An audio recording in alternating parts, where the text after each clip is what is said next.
Good afternoon, everybody. Thank you very much for joining us. Thank you for your time and welcome to today. Certainly not my preferred choice of presentation format, but it's what we're all used to these days. We've got a short presentation for you today, followed by a Q&A session. During the presentation or afterwards, if you do have a question for me or for us, please feel free to use the Q&A facility on Zoom and put your questions forward and we'll run through those at the end. We've got up to an hour today, so hopefully we'll be able to cover everything. Anything we don't, we can try and cover off afterwards in writing to you, and we'll put a summary of all the details that we cover today in an email to members before the end of the year. And we're also recording this session so we can share that all with you and with anybody else that was unable to attend today. So as a way of an introduction, my name's Tom Brooke. I'm the new Chief Executive for the Golf Club Managers Association. I joined in September and I'm very proud to have been appointed and to be standing in front of you here today. I was previously Managing Director for Glendale Golf, a multi-course operator with 7 golf courses nationwide. That was a role that I really enjoyed doing for 7 years. I was also a Board Director for the UK Golf Federation for 3 years, and prior to that, a golf club general manager with Crown Golf for 8 years, running 3 different golf clubs. It's a real shame that I've not had the opportunity in my first few months in this role to get out there and meet with you at the regional golf days. But hopefully 2021 will bring different and better fortunes, and we'll be back to our networking events very, very soon. Today, I'd like to talk to you about our purpose, our vision, and our values. We'll be talking about what that all means and our commitment to you as our members as we move into 2021 and the years ahead. We've got some really exciting new membership benefits that we're going to share with you today.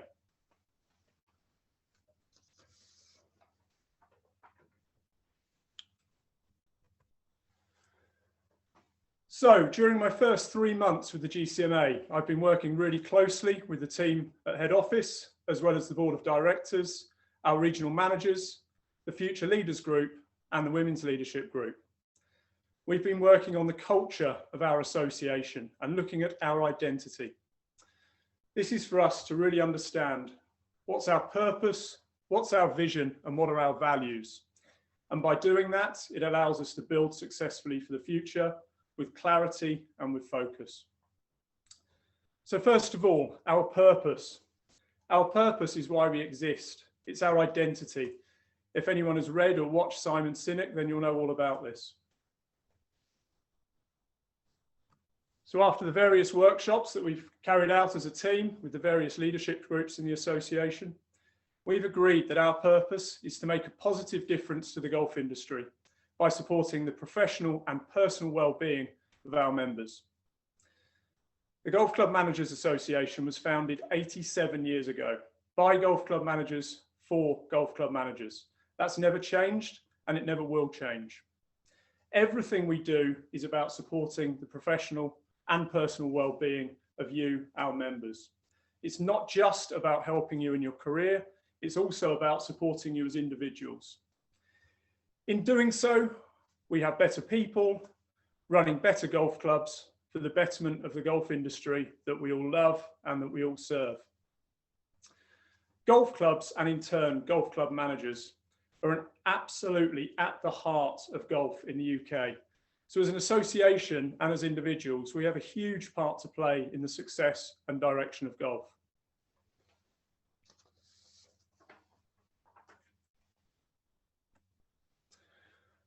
So secondly, our vision.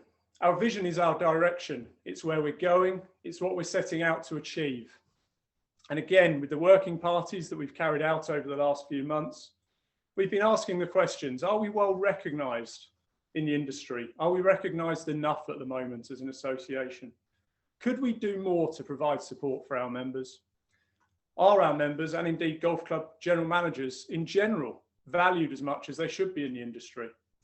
I don't believe so, and I believe we need renewed focus to support our members. So our vision is to be recognised as leaders in the industry, to have our members acknowledged as valuable and educated professionals, and to be the must-join association in golf club management. Some of the initiatives that I'll be sharing with you today will help you to see how we're setting out to start to achieve that.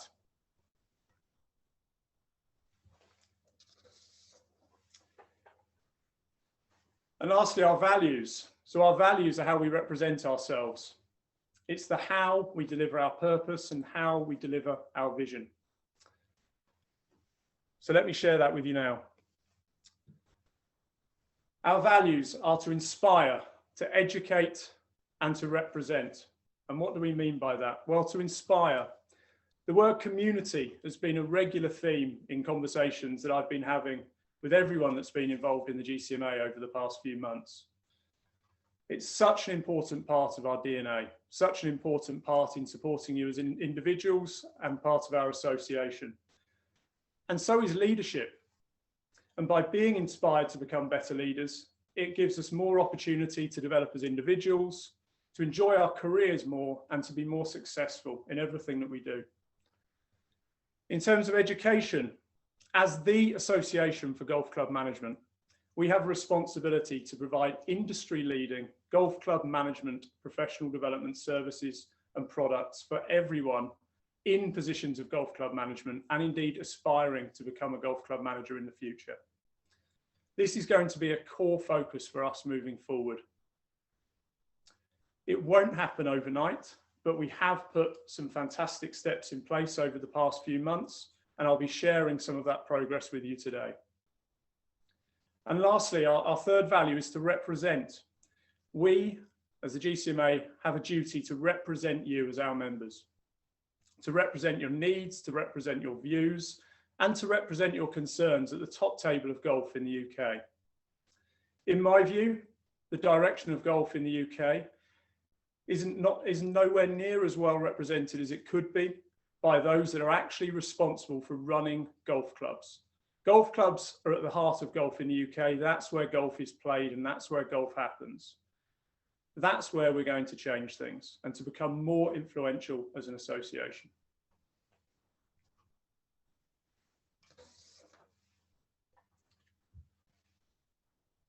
So in summary, in the way of objectives for 2021, we're looking to improve our membership services offering, to enhance member benefits, to progress professional development and education, to develop our business partnerships, to become more visible and more relevant with our service offerings and delivery, to modernize our branding, our marketing and our communications, and to broaden our market appeal and grow membership.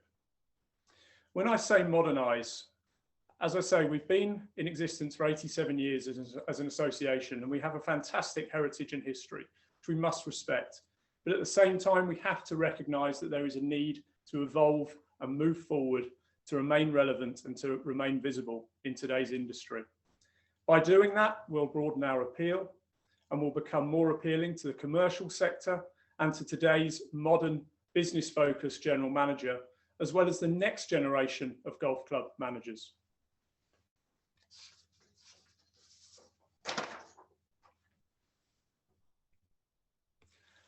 So on to professional development. Our aim is to deliver industry-leading, modern and relevant golf club management specific training and education to suit the needs of all golf club managers, as well as those aspiring to become golf club managers in the future. We aim to provide a broader range of programs, certificates and qualifications. We aim to grow our online education delivery and flexible learning to cover the full range of golf club specific technical management skill sets, but to also improve our focus on soft skills, leadership and personal development. We put this into three categories. Firstly, official GCMA certificates and qualifications. Secondly, an online CPD program with specialist education partner. And thirdly, the development of leadership skills and personal development programs. And I'll share some more details of that with you now.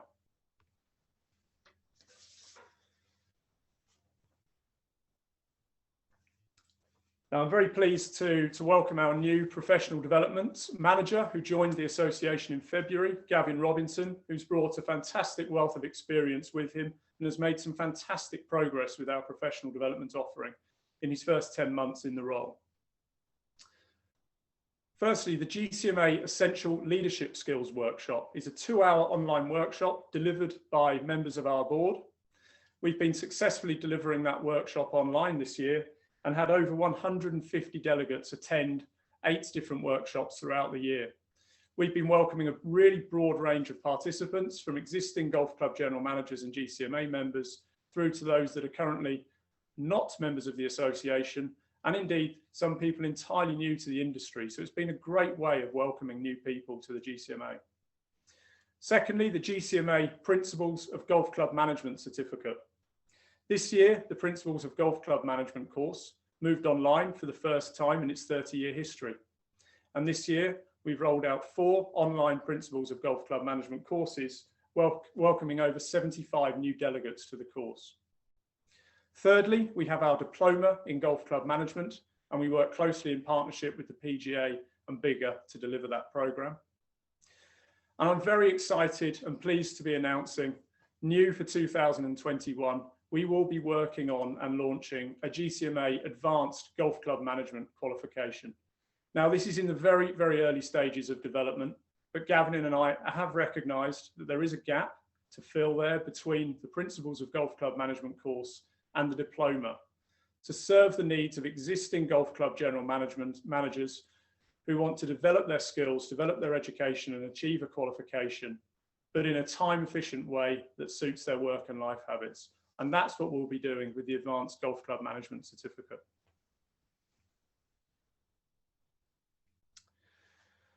Moving on to online CPD, and another new benefit for the GCMA in 2021.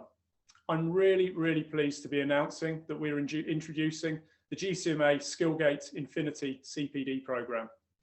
Skillgate have been providing online learning for some of the world's leading companies for over 20 years, and we're now working in partnership with them. This will be a GCMA branded platform, which will be available to all full, affiliate and unattached GCMA members. All registered members will have a unique login and a record of completed modules and CPD points. There are over 1,300 online modules available, covering leadership skills, business management, and finance. This will be launching on February the 1st, and we'll be delivering some online demonstrations for all members in January. So you're all ready to go in February to start using the platform. And another new initiative for 2021, I'm really excited to be announcing the GCMA Inspire series. GCMA Inspire is a series of leadership and personal development webinars available to all GCMA members. We're working with leadership and personal development coaches and training experts, and we'll also be bringing in guest speakers from the world of business and individuals from the world of elite sport. This will be launching early in 2021, and I look forward to sharing details of the first webinar with you very soon. So moving on to membership benefits, more broadly than just professional development, what else are we offering you as our members? So new for 2021, another new membership benefit is the GCMA Perks at Work platform. This is an online platform providing personal and lifestyle benefits for all GCMA members. This will be included in your 2021 membership. GCMA Perks at Work offers over 30,000 national and local discounts with leading supermarkets, retailers and service providers. You will also have free access to the PES Community Online Academy, which provides personal development, well-being and fitness classes, not just for adults, but for your families as well. This program launches for all GCMA members in February, and again, we'll be running some online demonstrations for you in January, so you're all ready to go as soon as it launches. And another new initiative and benefit for our members in 2021 is the GCMA Wellbeing Programme, which will provide support, training, and online resources to support mental health and wellbeing for all members. And this is all included in your 2021 membership. In January, we'll be offering a series of wellbeing awareness workshops, which will be delivered online by our new wellbeing partner, PES, and we'll be sharing the dates and invitations with you very shortly. In February, we'll be launching the new online resources and toolkits, which will be available through the new GCMA Perks at Work platform. And also in February, there will be online training modules available through the new Skillgate Infinity platform.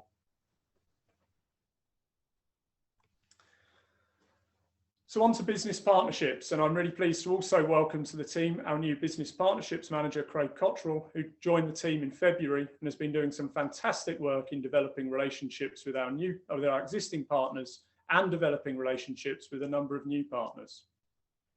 Now, why do we have business partner relations? Well, firstly, to enhance the provision of technical knowledge, specialist advice and support for our members. Our aim is to develop regular, high quality written and video content for the Members Information Hub, and that's something we're already working on and we'll be developing into 2021. We'll also be looking to extend the exclusive personal and business benefits that we provide to GCMA members through our business partners, and to supplement the development of our professional development offering, both in terms of technical expertise and funding. New for 2021 will be a series of webinars and Q&As with our business partners and other specialist golf industry suppliers to provide you, our members, with up-to-date support, technical advice and know-how.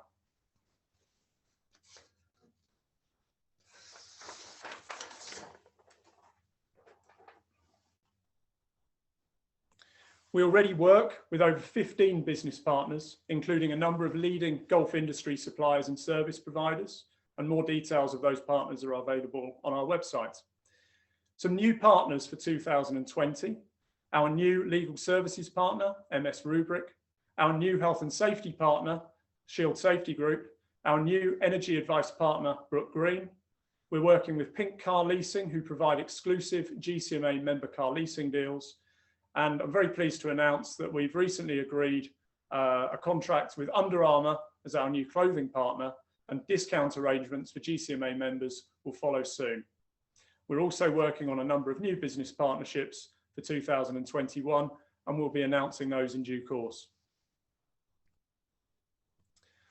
So GCMA events, and as I say, the community aspect of our association is so important. So as we anticipate getting back to some sort of normality in the spring and summer of 2021, I know our regional managers are really looking forward to welcoming you back to the regional events. And we are very excited to announce that the GCMA conference will go ahead in November 2021. Dates, location and further details will be announced very early in the new year. So it's certainly been a hugely difficult and stressful year for everybody. In 2020, the GCMA community came together like never before. But now it's time to look forward to 2021 and beyond. It's no doubt going to be another challenging year, but looking at the success that the golf industry achieved in 2020, I believe we've got a lot to be excited about in 2021, as individuals, as a golf industry, and as an association. So on behalf of everyone at the GCMA, we really look forward to working with you, and we look forward to supporting you in 2021 and the years ahead. I'd like to thank everyone for the warm welcome that I've had so far, and really look forward to meeting more of you over the next 12 months. I'd like to take this opportunity to wish you all a very Merry Christmas and a Happy New Year to yourselves and your families. And we've now got some time for some questions, so I'll hand over to Gareth and answer any questions that you may have. Thank you for your time.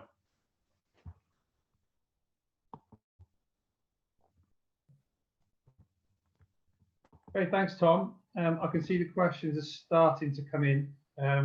So as Tom said at the start, just to remind you, if there's any we don't answer, we'll try and answer them by reply. We've got a bit of time, but depending on how many questions we get asked, we may run out of time. So, well, let's get the elephant in the room out of the way, Tom, I think first. I can't think what you mean, Gareth. What are you going to ask? The independent golfer scheme. I mean, the question from Trevor Beresford, thanks for this, Trevor, is what do you think of the move to force through independent golfer scheme? I think maybe what's best is for us to say as an association, you know, where we are with it and kind of, you know, what's going on behind the scenes, maybe as an association rather than your personal view on it. but you're welcome to give that if you like.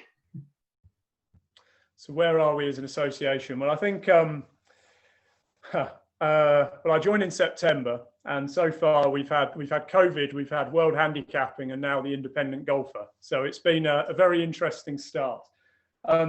This is a great example of where we as an association fit in and where we have a commitment to you as our members, and that is to represent your views, to represent your concerns, and to represent the position of golf club managers. Now, the independent golfer is no doubt going to really divide opinion, and I know already there is a lot of concern and reservation about the project.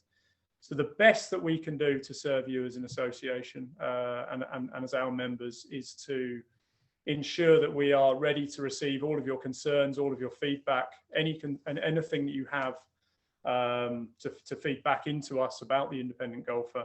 And we'll be working regularly with England Golf, not only England Golf, with Scotland, with Wales and with Ireland as well, to ensure that the voice and the concerns of golf club general managers are heard in the planning phases and implementation of the project. It is no doubt going to be hugely changing for the landscape of the golf industry. And we need to make sure that as golf club managers, we're at the front and centre of leading the way and influencing how it's delivered. I do actually have a call with Jeremy Tomlinson from England Golf on Friday afternoon to start discussing it, and we have already had a couple of conversations to start building that line of communication.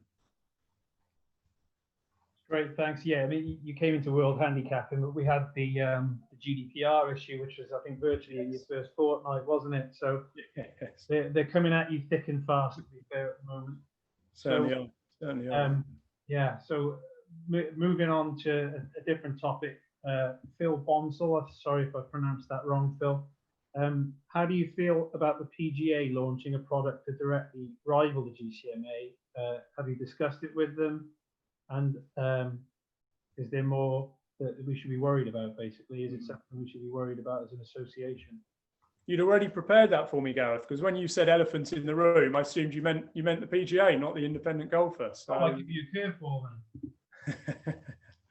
So the PGA, yes, we have discussed it. We did have a couple of meetings with them over the course of the summer, which involved myself and our chairman, Brad McLean. I think I respect what the PGA are doing. They're obviously trying to do what they believe is best for their members, to serve their members' needs. And all I will say is that we will continue to do what we believe is best for our members and based on the feedback and input we're getting from you, our members. As I said at the start of the presentation, we've been an association focused on serving golf club managers for 87 years. And that won't change. So everything we do is very, very specifically about golf club management. Thanks. And there's a kind of expansion to that one from Craig Brown. So, can we explain our affiliation with the PGA? So, obviously, in line with what you've just been answering now, how much involvement is the PGA going to have with the GCMA moving forward, do you think? Because it is something we've probably brought a lot closer in the last 7 or 8 years.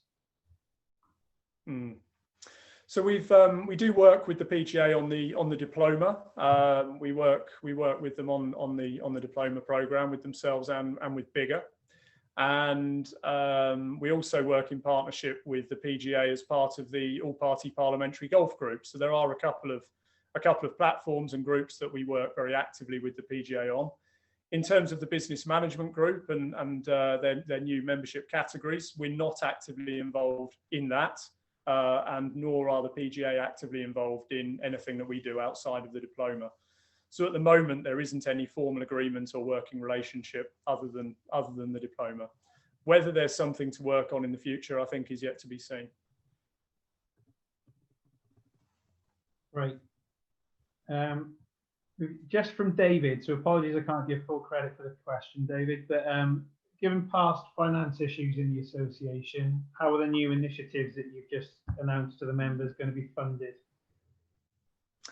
So we have budgeted for the new initiatives for 2021, so they are all budgeted for.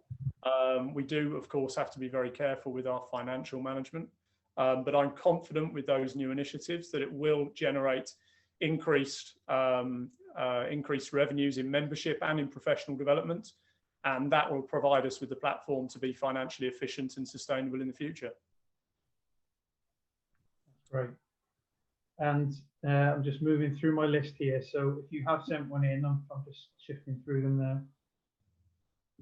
Well, question from David Spencer was your view on the implementation of WHS by England Golf.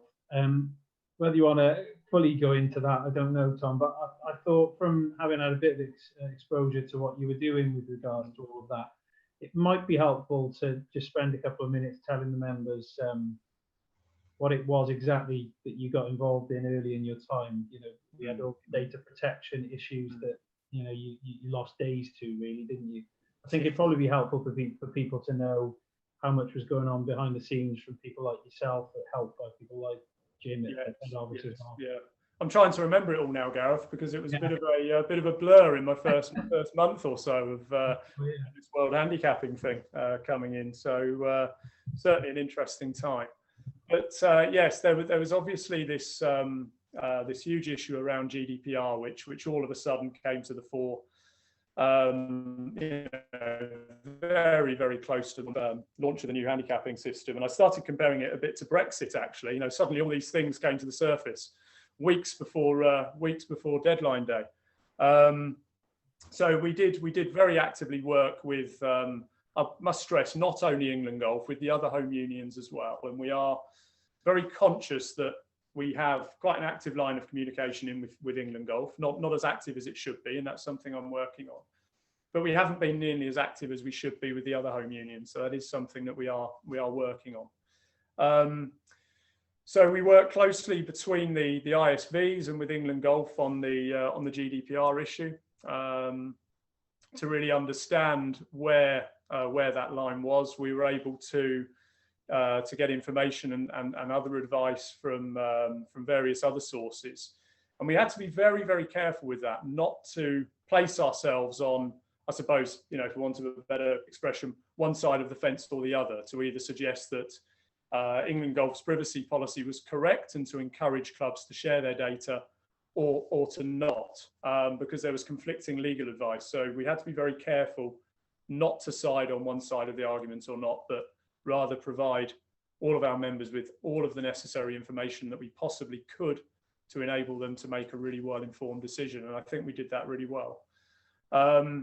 Since then, we also organised a live Q&A with representatives from England Golf, and also with Wales Golf as well, actually, for our members to attend, to ask questions of England Golf about the implementation and of the World Handicapping and of GDPR. So I think we did as much as we possibly could in that very short space of time, and hopefully that's recognised.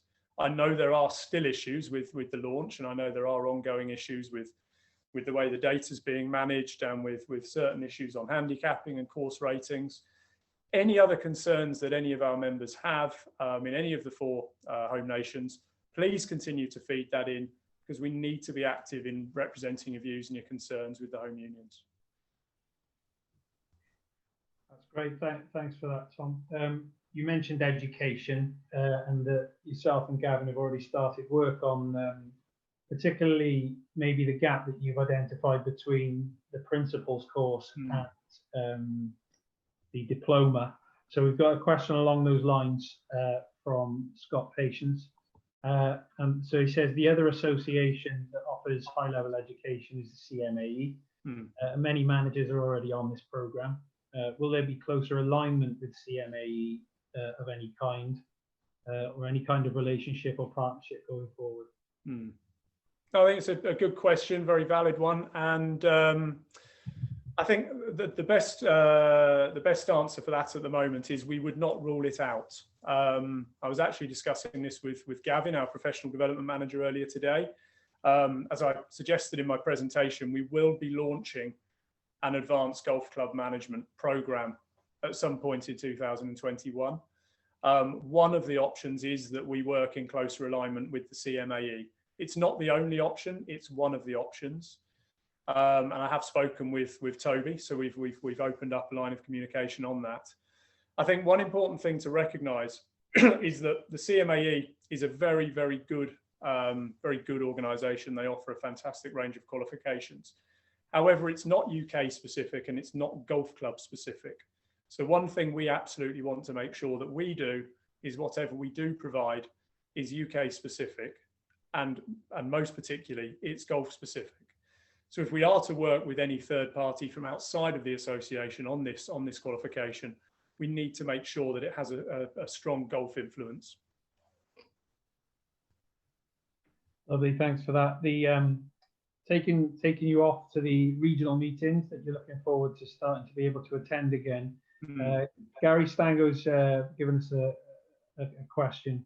So he says, we really value our regional meetings, which I think you've referred to in your presentation as golf days. He says they're more than that, certainly in our region. Will they continue as they have been when normality returns? Well, absolutely, and there's no reason not to. I think we absolutely have recognised in 2020 that we can deliver education and we can deliver presentations from our partners and key sort of technical advice through formats such as this. So we'll certainly be looking to develop that in 2021, because it's a very effective way of being able to stand in front of a large group of people. However, the regional events are hugely important. That's one of the biggest parts of the association, certainly around the community piece and inspiring others to get involved. So they absolutely will be starting up again, and I know in speaking with our regional managers, some of them have already put their calendars together for next year and are very, very much looking forward to welcoming everybody back.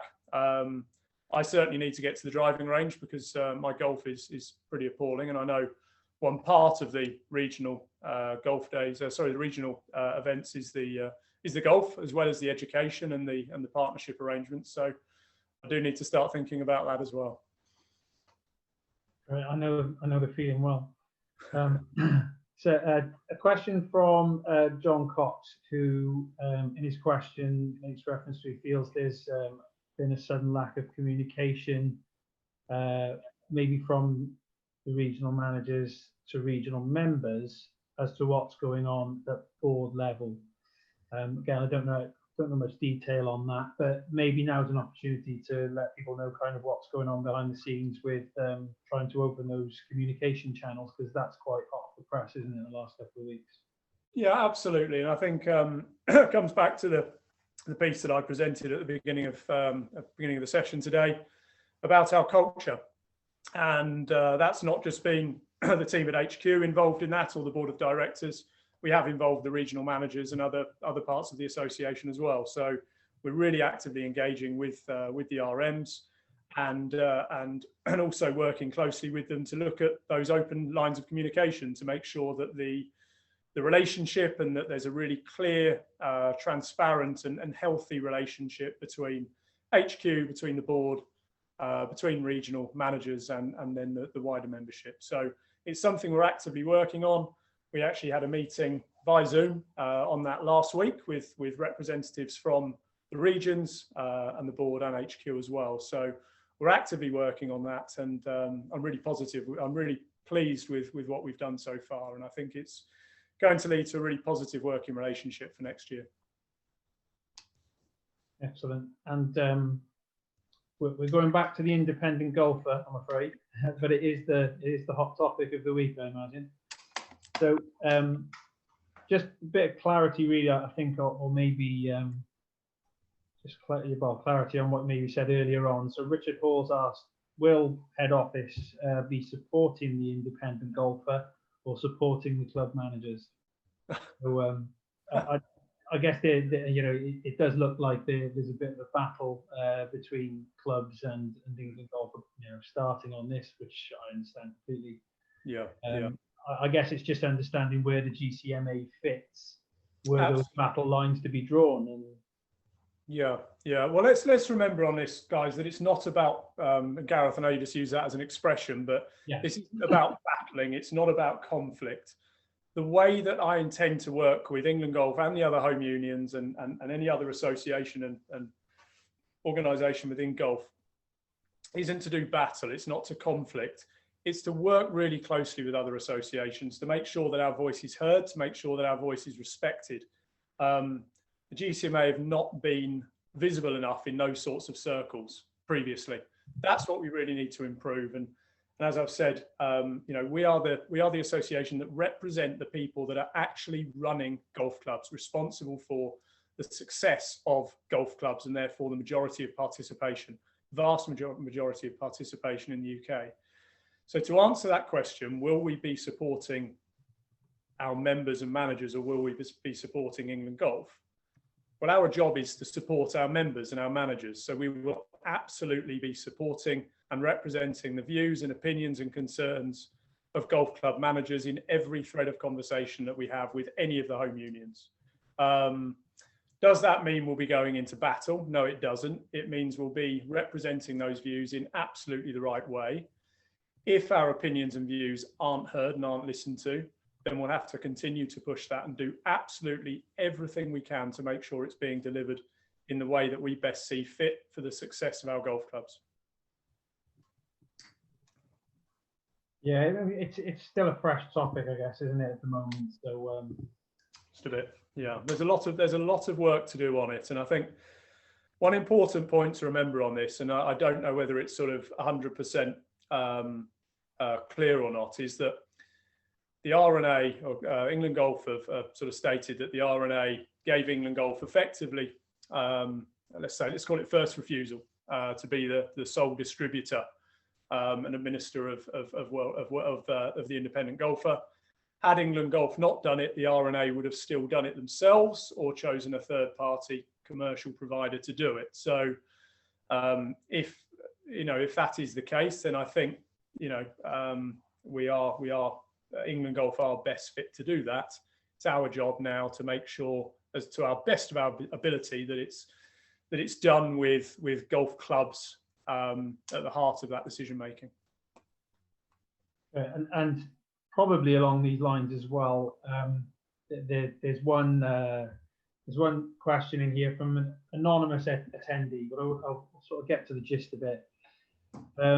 So I guess we would be the same, were there in the future theoretically to ever be such a thing as a breakaway from England Golf suggested, because I think you've already answered that question in saying that you're here to work for the golf club managers, but also we also need to develop those relationships within golf to make ourselves relevant, don't we? So I guess I would probably not ask you the full question on that, because I think it's probably not fair to put you on the spot on that one. But just to make sure we don't ignore the question that came in from an anonymous attendee there. Yeah, so perhaps if you've got any, whoever asked that question, because there's no name attached to it, if you'd maybe like to email Tom at head office, we can maybe give you a more full answer. But out in the public domain, there's not enough information in that question, I would suggest. So, question from Scott. The Zoom seminars that were hosted by the previous CEO, Bob, when we went into lockdown, proved very helpful, were well supported when the topic was relevant. Is this something that may continue in 2021, as there's so many hot topics that would benefit from focused, knowledgeable discussion and communication? Thanks, Scott. Absolutely, good question, and yes, and hopefully you got a flavour of the sorts of things that we'll be providing that I delivered in the presentation today. So I sat in on some of those webinars myself prior to joining in September, and I could see how well they were attended. And you're absolutely right; these hot topics seem to be changing every week at the moment. So it's pretty non-stop. But we are, as I say, we're already working with the home unions, and we'll be looking to deliver some webinars on the independent golfer. We're going to be bringing in some specialist speakers on member retention, because that's going to be a really key topic for 2021. All of that, those new members and that participation growth that we experienced in 2020, we have to make sure that that's sustained into 2021 and beyond. So we'll be bringing someone in to talk to our members about member retention and run some workshops on that. And another key topic which has come out of 2020, I think, which will be really relevant for 2021, is the use of tech in golf. So I know a lot of clubs were sort of almost forced into using online tee sheets for the first time in 2020 as a result of COVID, and are now looking at how they roll that out for the longer term and as a permanent fixture, but perhaps need some support and guidance on how best to do that strategically for their club. So we're also working with a specialist provider to come in and to provide some expertise on how best to utilize that sort of technology for golf. So that's just 3 examples of the sorts of things we'll be looking to deliver in the new year. Yeah, and I know that's something I've been discussing with you since you started, Tom, was continuing the sort of good work that Bob and the team had started there during lockdown and not letting that momentum drop. So I know it's something you've been looking at for a while, but Rome wasn't built in a day. So I look forward to those myself. Question from Craig Brown regarding training and qualifications. So he makes the point that we now have the GMA diploma, PGA Director of Golf, GCMA diploma, and now an advanced GCMA qualification. At high cost, it's not possible to do them all. So what are your thoughts or advice on that, please? No, absolutely. And I don't think anyone would suggest to do them all. I think so where are we best sitting on that one? Well, the essential leadership skills. So let's go through our program. So we've got the GCMA Essential Leadership Skills, which is a 2-hour workshop providing an overview of some core leadership principles and practices. So it's very much focused on the soft skills. So that's a workshop. The next one is the Principles of Golf Club Management. That's a 1 week. We're now delivering that online, but we're looking to move that back to also offer some residential options in the second half of next year. The Principles course is a 1 week sort of, well, as the name suggests, it's a Principles of Golf Club Management course, and it really suits those new to golf management and those looking to progress their careers in golf club management, as well as perhaps those that are just, have maybe been in their role for 10 or 20 years and just want to brush up on their skills. But predominantly, that's where that one is best suited.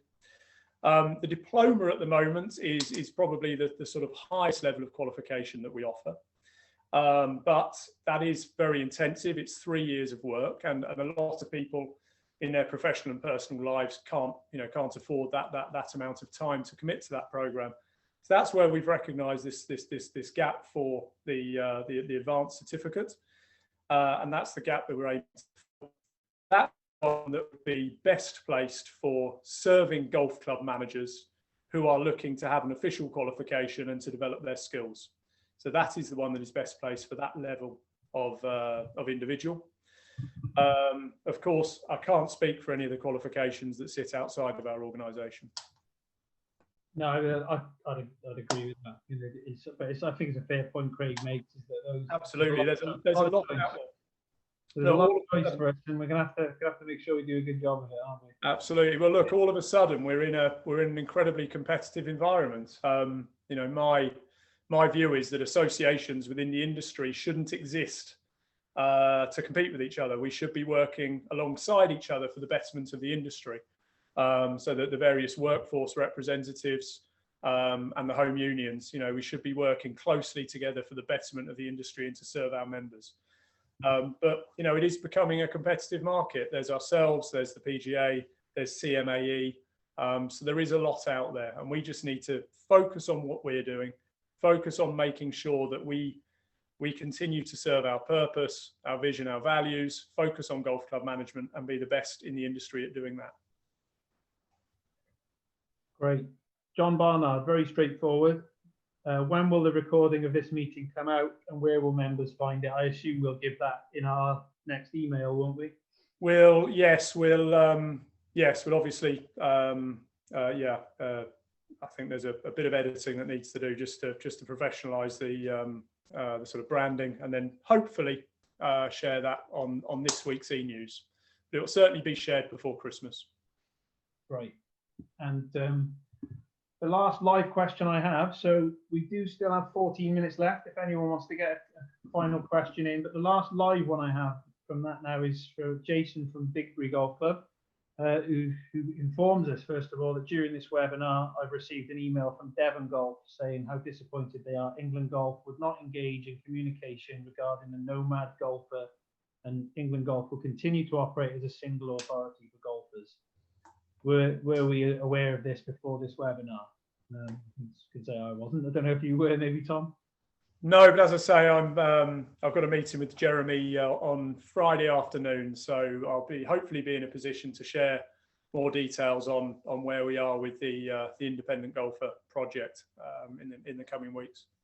Yeah, I guess we don't necessarily have direct lines of contact from all the counties, do we? All the county associations across the 4 home nations. So I'll be interested to see a copy of that, because I'm sure it will make its way through. One from Martin Edge, which is a good question. It's one I've been asked a lot over the last 6 months. So have key recruiters been consulted on what key elements of club management that clubs are seeking for moving forward? So having a choice now between GCMA, going back to Craig's question, PGA and CMAE, be key for aspiring managers to understand which qualifications will carry the most weight within the industry. It's a good question. I know, for example, there's one recruiter out there that does a lot in golf that will say, you know, preferable CMAE. Absolutely. They're a business partner of CMAE. So there's a kind of, it's not really for the content of the course that is done, it's more for other reasons. But I think when there is so much competition out there, it's a very good question, and one we appreciate knowing a bit more about. No, it is a very good question, and the honest answer to that is, have we consulted with those agencies in the last 3 months with regard to our qualification programs? No, we haven't. I do speak occasionally with a couple of them, and indeed last week picked up with 2 of the key golf recruitment agencies. But to answer the question on the qualifications, no, we haven't actively engaged with them, but we will do, because I think that's a really important line of communication, and really important that we get their feedback on that, so that they are recommending us. Yeah, it's and you know, you did say that you weren't expected to have this all finished quickly, were you? You know, that will probably be part of the process and fairly early part of it, I would imagine. But, absolutely. No, look, you know, let's not pretend that this advanced golf club management qualification is going to be ready in January. It's not. It's going to be a program of work that we look at throughout 2021. It's not something to rush into.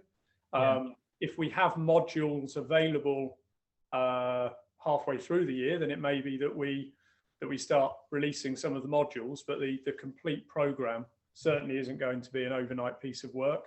But what will be ready in January and February is the skill gauge platform, the Perks at Work platform, and the wellbeing program, and the leadership and personal development series. Great. And David Spencer, we're back to the England Golf World Handicapping, but a lot of people on this call are going to feel the pain David expresses here. So 7 days to answer an email at the moment regarding these issues that come up. And given that you're due to speak to Jeremy later this week, I wonder if that could just be conveyed to him again. I feel his pain, and I know, unfortunately, you're only dealing with Jeremy this week. I know it's not only England that's the case. It's taken quite a while to deal with a lot of problems, which then obviously feed back into the clubs.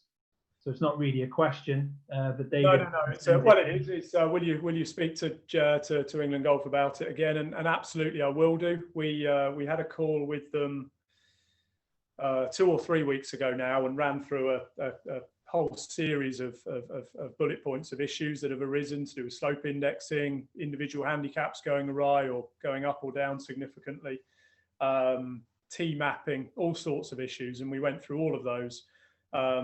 And England Golf did then commit to providing a response directly to GCMA members, which we shared with you. So what I am pleased to report actually is that on the independent golfer piece, Jeremy has actually come to us on this one and said, I'd like to come and talk to you about this. So that just shows that those communication channels are becoming more active, and they're becoming both, you know, it's both ways, rather than us just having to go and knock at the door. we're being consulted proactively as well. But I go back to the point as well, Gareth, and what you've just said there. We do need to make sure that we grow those lines of communication with the other home unions as well. Yeah, I know that's something you've been working on, because me with my Welsh hat, something I nag you to death about. So well done on that. Tom, is there any guidance on movement between Tier 3 and Tier 3 areas such as Kent and London? Government guidance states areas, but unsure how our affected members who are in Tier 3, with the club being in Tier 2, are now able to resume playing. So I think this deals with if people live in one area and travelling into another area, especially when it involves Tier 3. Wow, getting a bit beyond my my area of expertise now. I think everyone's struggling. I wouldn't claim to be an expert on this either. I just know that in the Southwest region, where I'm involved in their WhatsApp group, this has been a topic of conversation, and there's some very good managers there that have sought proper advice on this. And the advice has been that you can tell the members that they shouldn't be travelling between regions, but enforcement does not fall on the golf club. Do not use me as legal representation or advisor on that. But that is the guidance that people within the industry have been getting. That's absolutely what from my perspective as well, Gareth, where we are on it. We can only sort of provide advice and guidance based on those government guidelines, and that's exactly what we understand, is that you can advise members not to travel between Tier 2 and 3, but you can't enforce it. Would I advise that golf club managers enforce it? Would you want to put yourself in that position? I think you'd have to ask yourself that question. So anything to do with COVID, obviously, it's incredibly complex at the moment with the tiering system. Anything to do with COVID, we're doing our absolute utmost to provide a regular update on that as and when it comes in. So we'll continue to do that. Yeah, I think getting clarity on this has not been the easiest thing for a lot of our members. Maureen Brooker makes the point that she's been trying to get some clarity on this, not for her regional members for a while, and it is a little bit like pulling teeth. But in England, that seems to be, when you manage to get some advice on it, that has seemed to be the theme, is that you need to inform your members that you basically. As Judy Barker sent over there, whatever tier you live in, you take the restrictions with you. But in terms of enforcing it, England has been a lot luckier than the Republic of Ireland, who had one rule that was thrown onto golf clubs of 105 minutes allowed in the building, and the club had to enforce it. Right. And Wales had to enforce their regional lockdowns, pre-firebreak lockdown over in October there. So, but again, I share people's pain with not being able to get absolute clarity on it. And absolutely, Gareth. And look, that's your frustration is our frustration there. That we want to, as an association, and we absolutely strive to provide accurate and accurate information and detailed information. And on subjects, the most recent subject of COVID and the complexities of the tiering system, we can't provide any more detail than we're able to generate from the from the government. And a lot of it now, as we all know, is passing responsibility over to individuals to do the right thing, rather than putting rules in place. It's guidance. So a lot of that does then get handed down to each of us as individuals and business operators, club managers, and whoever else might be in a position of responsibility. So yeah, really challenging times, but as much clarity as we can provide, we absolutely will do. If you're not getting the clarity from us that you feel you should be, then do push us and challenge on that. But we can only provide what we're able to understand from what the governments are providing. Yeah, and then as soon as we get clarity, they'll change the rules. But absolutely, we digress. Are there any plans, Tom, to advise boards or management committees on governance?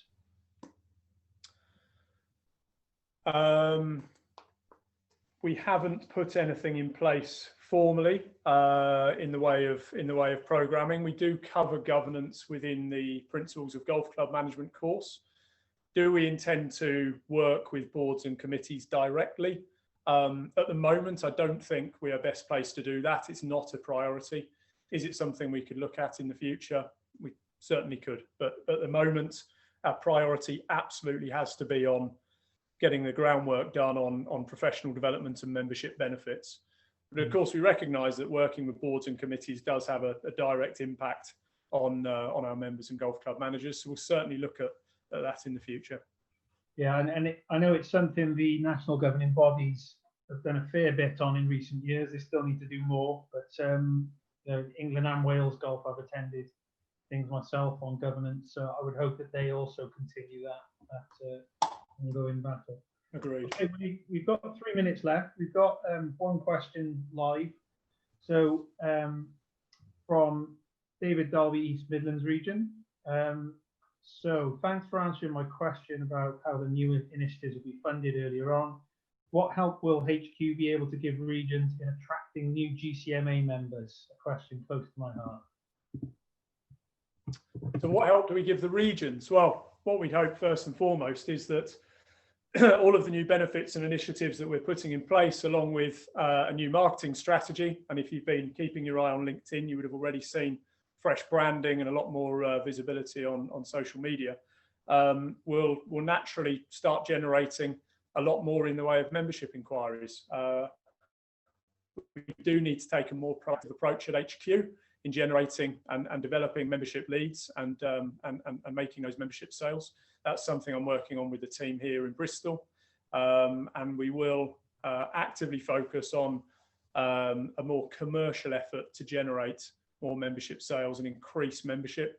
And of course, as part of that is actively promoting regional membership as part of your experience with the GCMA. But everything that we've done over the past 3 months since I joined on September the 7th is about improving member experience and adding to what you get as part of your membership package. So that's what we've presented today. And I would very much hope that by then presenting that enhanced and improved package to a potential new member, that we're going to very quickly increase our membership base, and in turn, of course, build the amount of people we have attending regional meetings. Absolutely, yeah, and there's a lot of work to do on the membership side of things, but it's not been for the sort of one to try for quite a long time. But I think maybe a different way of looking at things, and I know it's something that you've been spending a lot of time on, Tom. So we'll make sure that is fed through to the regional managers once there's any decisions made on that, and they can obviously inform the regional members then as to what's going on. Absolutely.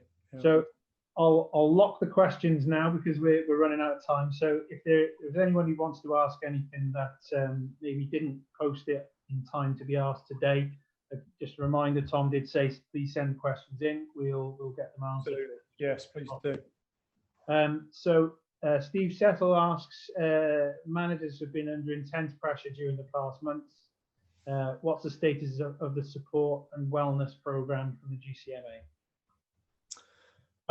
So I did present some details of that this afternoon, and we will share more details from the presentation with our members before the end of the year. But just as a refresher on that one, so later this week I will be sending an email out to all GCMA members with 4 dates and a booking form for you to register for one of the wellbeing awareness programs that will be running in January. That's an online 1-hour webinar with a specialist qualified mental health tutor who are delivering those programs for us in January.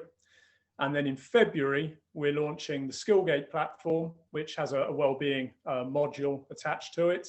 And we'll also be launching the Perks at Work platform, which again has a wellbeing element to it as well. So there's a real commitment in there to our members in 2021 to really focus on mental health and wellbeing. But it won't stop there, and we'll continue it as a key thread throughout the year with webinars and workshops. That's great. Okay, we're out of time, so I'd like to thank you, Tom. We put you on the spot there for 40 straight minutes, so well done for that. Not bad, is it? Taking you all around the ring. Thank you for being a very able and friendly host. We do have a couple of questions that we've run out of time and can't answer, so I've recorded those now so that we can make sure we can get an answer over to Gary and to Craig with our time. So all that remains to say is to thank everyone for attending. I'll hand over to you, Tom. You've done the talking, so I'm sure you'd like to close the meeting. Yeah, absolutely. Thanks, Gareth. Well, listen, just thank you once again to everybody for attending today and for listening in to what we've had to share with you today. I really do hope it's been of interest. I really hope that you're excited with everything that we have to offer in 2021. I'd really like to thank the team here at HQ who have done a fantastic job over the last 3 months in working with me and supporting me, working really hard in delivering all of these new initiatives. There's a lot of work that's gone in there in 3 months. So yeah, the team have done a fantastic job, not just since I've joined in September, but throughout the course of the year in the work they've done to support our members during a really tough time. So thank you to them. Thank you to the board of directors for the support over the last few months, to our regional managers, to the various other groups that I've worked with, Future Leaders Group and Women's Leadership Group. And thank you to everyone else within the association for your warm welcome. I'm really looking forward to hopefully getting on the road and attending regional meetings again very early in 2021, and to meeting with more of you in person and hearing what you have to say about the association and the industry. As I say, I really do hope that what we've presented to you today is of interest and really exciting for you, for your membership for next year. Everything we do is to support our members, and everything we do is to focus on golf club management. That's our commitment to you for 2021. Yes, thanks ever so much for attending today. Wish you all a very Merry Christmas and a Happy New Year, and look forward to seeing you at some point early in 2021. Thank you very much.